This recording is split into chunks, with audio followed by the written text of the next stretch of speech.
Perkenalkan, saya Lina Indriani. Di sini saya akan menyampaikan hasil penelitian skripsi saya yang berjudul Analisis Kemampuan Pemecahan Masalah Siswa SMP pada materi bangun datar berdasarkan pemecahan masalah ideal. Yang melatar belakangi penelitian ini yang pertama yaitu NCTM menyebutkan bahwa pemecahan masalah menjadi salah satu standar proses dalam pembelajaran matematika. Permendikbud nomor 21 tahun 2016 juga menyebutkan bahwa salah satu kompetensi yang akan dicapai pada pembelajaran matematika adalah menunjukkan sikap tidak mudah menyerah dalam memecahkan masalah. Hal ini menunjukkan bahwa kemampuan pemecahan masalah merupakan kemampuan yang penting untuk dikembangkan dan harus dimiliki siswa. Namun, kemampuan pemecahan masalah siswa Indonesia masih tergolong rendah.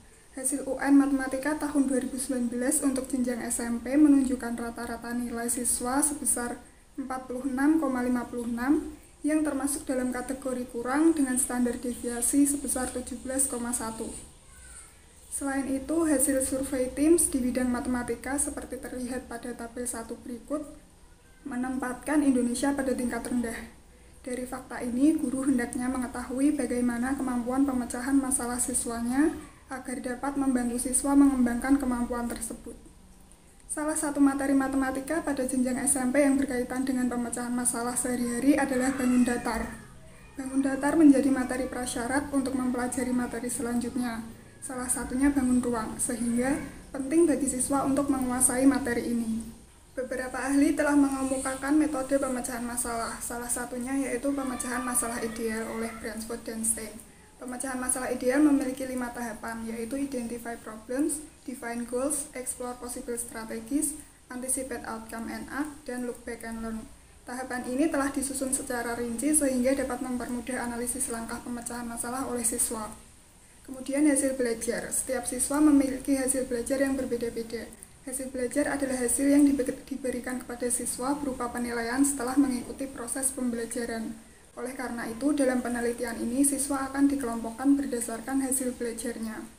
Beberapa penelitian menunjukkan bahwa perbedaan tingkat kemampuan siswa akan menghasilkan perbedaan juga pada kemampuan pemecahan masalahnya. Seperti penelitian Putra dan Indriani 2018 yang menyatakan bahwa siswa memiliki kemampuan yang berbeda dalam tahapan pemecahan masalah.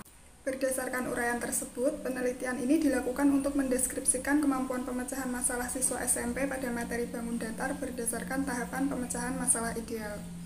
Penelitian ini adalah penelitian deskriptif kualitatif. Subjek dalam penelitian ini yaitu 3 siswa SMP Negeri 1 Berges dengan hasil belajar tinggi, sedang, dan rendah yang dipilih berdasarkan nilai PTS Matematika semester 1. Instrumen penelitian ini terdiri dari instrumen utama dan instrumen bantu.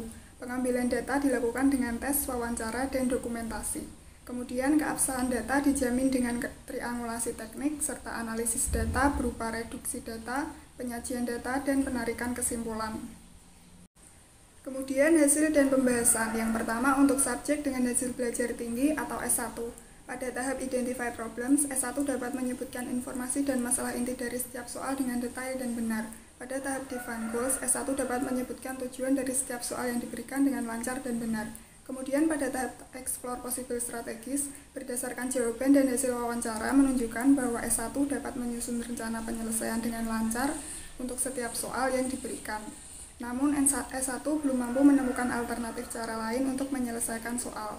Selanjutnya untuk tahap Anticipate Outcome and Act, S1 melaksanakan rencana penyelesaiannya dengan runtut dan dengan perhitungan yang benar untuk soal nomor 1 dan 2. Pada soal nomor 3, S1 mengaku hanya menduga bahwa tinggi segitiga adalah 40 cm, sehingga S1 memperoleh jawaban yang salah. Meskipun demikian, secara umum S1 telah melakukan tahap Anticipate Outcome and Act. Kemudian S1 menjelaskan bahwa ia telah melakukan tahap Look Back and Learn dengan melihat kembali tahapan pengerjaannya dan perhitungan yang telah dilakukan pada soal nomor 2 dan 3. Berdasarkan uraian tersebut, maka S1 secara umum dapat melakukan kelima tahapan pemecahan masalah ideal.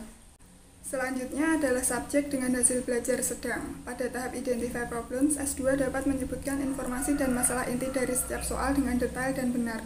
Kemudian pada tahap Define Goals, S2 dapat menyebutkan tujuan dari setiap soal yang diberikan dengan lancar dan benar.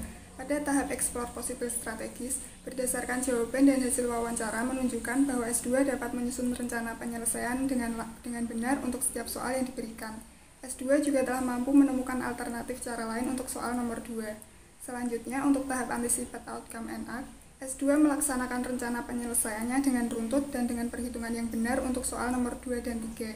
Pada soal nomor 1, S2 salah dalam menentukan panjang lahan dengan perhitungan berikut, sehingga jawaban yang diperoleh salah. Meskipun demikian, secara umum S2 telah mampu melakukan tahap Anticipate Outcome and Act.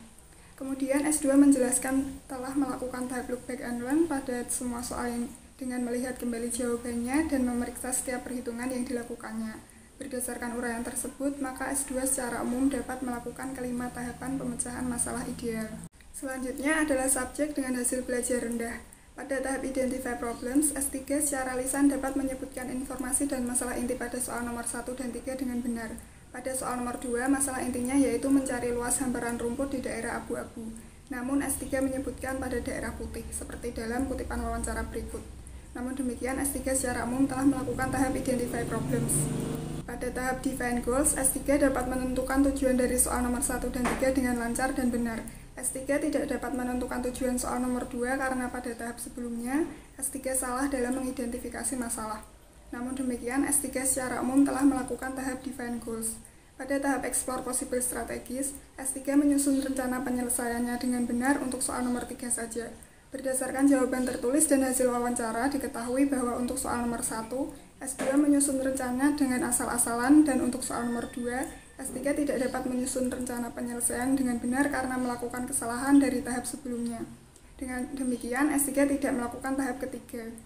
S3 juga tidak melakukan tahap Anticipate Outcome and Act dikarenakan dalam menyelesaikan masalah, S3 menggunakan strategi yang kurang tepat untuk soal nomor 1 dan 2, sehingga jawaban yang dihasilkan kurang tepat. Pada soal nomor 3, S3 melakukan kesalahan dalam menentukan ukuran tinggi segitiga. S3 juga tidak melakukan tahap Look Back and Learn pada semua soal yang diberikan karena mengaku pusing setelah mengerjakan soal yang diberikan. Berdasarkan uraian tersebut, maka S3 secara umum hanya dapat melakukan tahap Identify Problems dan Define Goals. Kesimpulan dari penelitian ini adalah siswa dengan hasil belajar tinggi mampu melakukan kelima tahap pemecahan masalah ideal dalam menyelesaikan soal bangun datar. Namun pada tahap Explore Possible Strategies, siswa belum mampu menemukan cara lain untuk menyelesaikan soal yang diberikan. Siswa dengan hasil belajar sedang mampu melakukan kelima tahap pemecahan masalah ideal dalam menyelesaikan soal bangun datar. Siswa juga dapat menemukan cara lain untuk menyelesaikan soal yang diberikan. Kemudian, siswa dengan hasil belajar rendah hanya mampu melakukan 2 tahap pemecahan masalah ideal dalam menyelesaikan soal bangun datar. 2 tahap tersebut adalah tahap Identify Problems dan Define Goals. Siswa belum mampu menyusun dan melaksanakan rencana penyelesaiannya dengan tepat. Siswa juga tidak melihat kembali ataupun mengevaluasi jawaban yang diperoleh. Kemudian, saran dari penelitian ini adalah siswa dapat membiasakan diri menggunakan tahap prosedural dalam menyelesaikan masalah agar dapat mengasah kemampuan pemecahan masalahnya. Kemampuan pemecahan masalah siswa dengan hasil belajar rendah masih kurang. Guru hendaknya dapat membimbing siswa tersebut dengan lebih intensif. Peneliti selanjutnya dapat mengembangkan penelitian yang relevan dengan menggunakan variabel-variabel yang lain. Berikut adalah daftar pustaka yang saya gunakan. Sekian presentasi dari saya, terima kasih.